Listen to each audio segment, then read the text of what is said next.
smell Turkish coffee.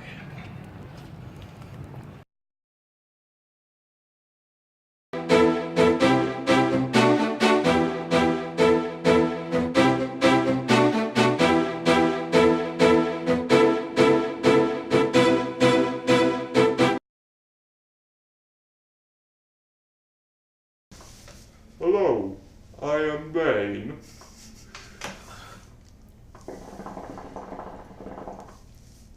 We're gonna be talking about. Alright. This Turkish stuff. Okay. Hey, what's going on, guys? We're Coffee Maiden. And today, what we're gonna be talking about is Turkish coffee. So, these babies right here. This is the Ibrik. Ibrik. So, Ibriks. These things are actually pretty interesting. So, the both of us actually grew up in Israel. And so we know quite a bit about this stuff. You would go to a coffee shop and order, the name for it would be mud. That's what we would call it. The brewing process for this is actually pretty interesting. And do you wanna tell them a little bit about how to pour it as I do it? Oh yeah, sure. So in order to get the best foam and bubbling, you pour it slowly and you raise the Ibrik up. So you get the bubbles on top. And the bubbles come from a process called blooming. Would you want to explain what that is? Alright, so blooming. Yeah. Okay, so with blooming, so here's the thing. Whenever you buy your coffee beans and after you roast them, what happens is that you have a lot of carbon dioxide, CO2. So we'll put that up right there.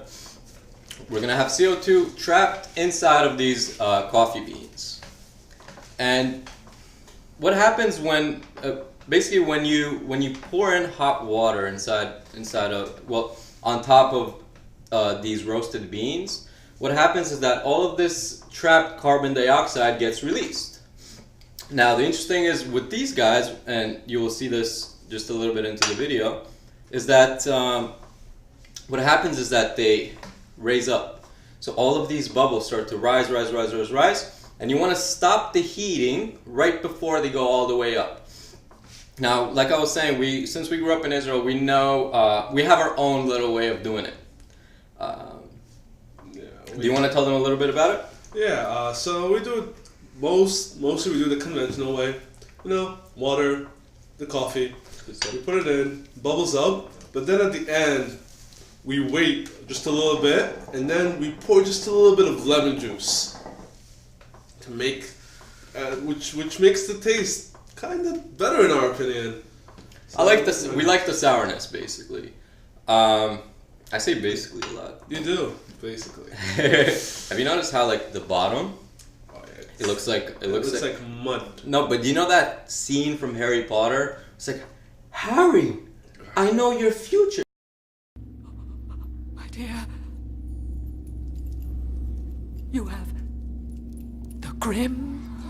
What, you got to the mud? I got to the mud. So No, here it you is. can't get to the mud. You have to stop right before the mud.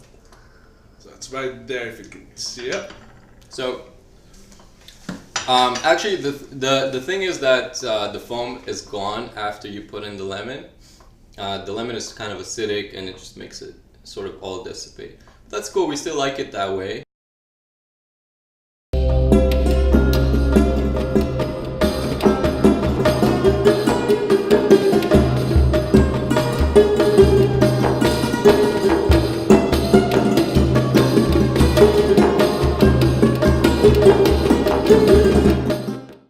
Alright, so for this process we're going to be putting 2 small cups of water.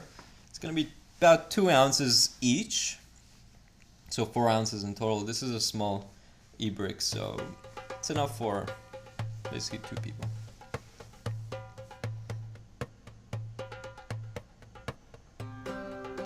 Now, if you have a cover, just cover it and let it boil. Just make sure that when you uncover the e-brick, it doesn't boil too much, and also make sure that you don't put the coffee in too quick because it's just going to overboil and it's going to be a big mess. So let it sort of just cool down a little bit, put down the fire, and then put in 2 spoons of coffee. Now this coffee is finely ground. Just make sure you're buying specifically. What we used is the Elite coffee.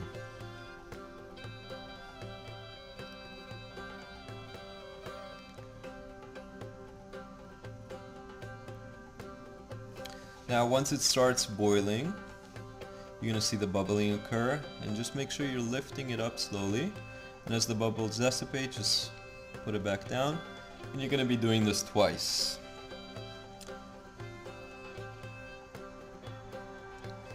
Two times does the charm. 3 times is too much. It burns the coffee actually. So make sure. 1 is too little also. One won't actually let the extraction process occur. So the secret thing here is to put cold water, 1 spoon of cold water, and just put it off the fire and just let it sit there. This stops the extraction process to a certain extent and also doesn't burn the beans. We do not want to do that, that's for sure.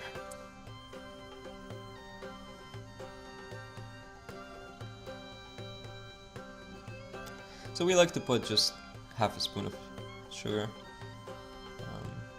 But that's really based on you. Now what the sugar also does is it puts down those little fine particles that are still floating around. So the sugar has a polarity, meaning that it has an attraction for these little particles, and it just puts them all down so that you don't end up having this mud in your mouth. And also another secret ingredient is the lemon juice. We like them sour. As you see before, just make sure not to spill it. If you spill it, that's not fun. That's it. Drink away, friends. Cheers.